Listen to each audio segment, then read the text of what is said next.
ఈ పథకాన్ని నేను సూటిగా ఆరోపణ చేస్తున్న డీకే అరుణమ్మ మీద. ఆనాడు కిరణ్ కుమార్ రెడ్డి గారు ఇవ్వడానికి సిద్ధమైన అడ్డం పెట్టి మక్తల్ నారాయణపేట కొడంగల్ ఎత్తిపోతల పథకానికి అడ్డుపడ్డది ఆ రోజు డీకే అరుణమ్మ. ఆ రోజు అడ్డుపడ్డ ఆమె ఈరోజు మనం తెచ్చుకుంటే చూసి ఓర్వలేక ఇవాళ మనల్ని దెబ్బతీయాలని చూస్తున్నారు. ఆమెనే మంత్రిగా ఉండే. ఈ పక్కనే నాది నారాయణపేట మక్తల్, ఇక్కడనే నేను పెరిగినా అన్న సంతోషం. తల్లి నువ్వు ఇక్కడనే పెరిగినావు, మేము కూడా ఒప్పుకుంటాం. మీ అమ్మమ్మలో ఊరు కూడా గీనే, మన మండలమే, మద్దూరు మండలం. ఏ ఊరే? ఈ పక్కనే పెదిరిపాట్ల ఆమెకు చుట్టాలు ఉన్నారు, నాకు కూడా తెలుసు అరుణమ్మ చుట్టాలు. మరి ఎందుకమ్మా మాకు కృష్ణా జలాలు రాకుండా అడ్డుకున్నావు? ఎందుకమ్మా మాకు కృష్ణా వికారాబాద్ రైల్వే లైన్ రాకుండా అడ్డుకున్నావు? ఎందుకమ్మా నువ్వు మంత్రి పదవి దిగిపోయే వరకు మా మద్దూరు కోస్గికి డబుల్ రోడ్ ఇవ్వలేదు? ఎందుకమ్మా దామరగిద్ద నుంచి మా మద్దూరుకు డబుల్ రోడ్ వేయలేదు? ఎందుకమ్మా మా మైపినగర్ నుంచి చించోలి వరకు రోడ్డు గుంతలు పడి 3 గంటలు పట్టేది కోస్గికి రానికి? ఎందుకు వేపియలేదు తల్లి? ఎందుకు మాకు మన్నెగూడ నుంచి గుల్బర్గా వరకు మా రోడ్లు ఎందుకు బాగు చేయించలేదు? మా గ్రామాలలో స్కూల్ ఎందుకు కట్టియలే? మా పాలిటెక్నిక్ కాలేజ్ మేము తెచ్చుకుంటే చాలా రోజులు దాన్ని కట్టకుంటే ఎందుకు అడ్డం పడ్డవు తల్లి?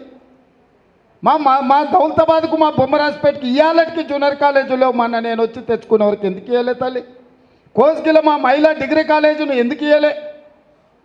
ఇవన్నీ ఇవ్వకపోయినా ఆమె నేనేదో కక్ష కట్టినా అరుణమ్మ గారిని నేనేదో అవమానిస్తున్నాను అంటున్నారు.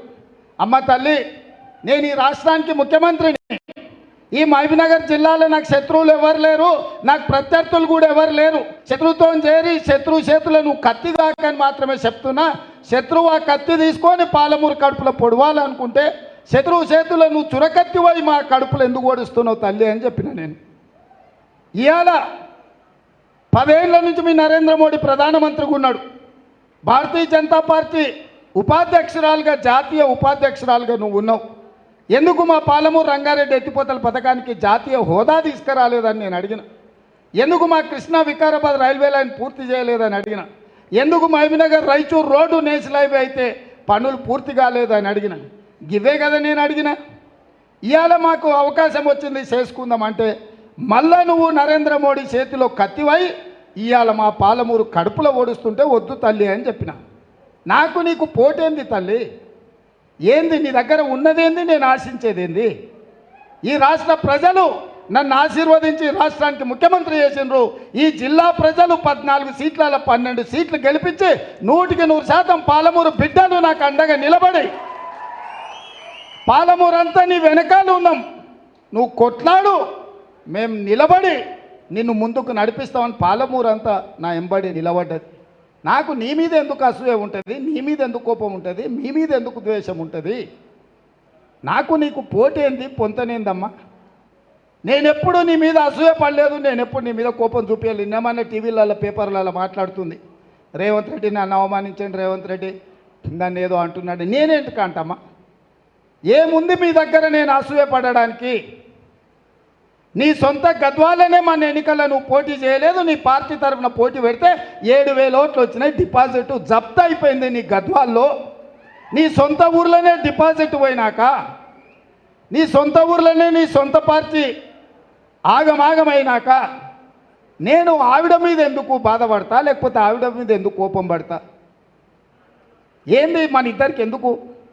ఈ జిల్లాలో నేను స్పష్టంగా చెప్తున్న మీడియా మిత్రుల ద్వారా, ఈ మహబూబ్నగర్ జిల్లా పాత ఉమ్మడి జిల్లాలో నాకు ప్రత్యర్థులు లేరు, నాకు శత్రువులు లేరు.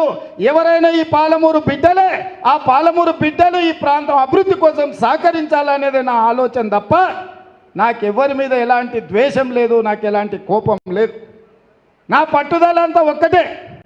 లేక ఒక అవకాశం వచ్చింది.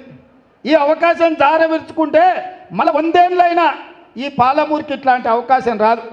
75 ఏళ్ల కింద మొట్టమొదటి హైదరాబాద్ రాష్ట్రానికి బూరుగుల రామకృష్ణారావు గారు ముఖ్యమంత్రి అయితే మళ్ళా 70 ఏళ్ల తర్వాత ఇవాళ మన పాలమూరుకు ఒక అవకాశం వచ్చింది.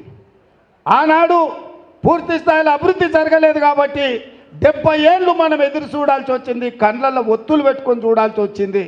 ఇవాళ 70 ఏళ్ల తర్వాత వచ్చిన అవకాశాన్ని కొంతమంది కుట్రలు కుతంత్రాలతోని దెబ్బతీయాలంటే మీరందరూ చూసుకుంటూ ఊరుకుంటారా అని కొడంగల్ కార్యకర్తలు నేను అడుగుతున్నా.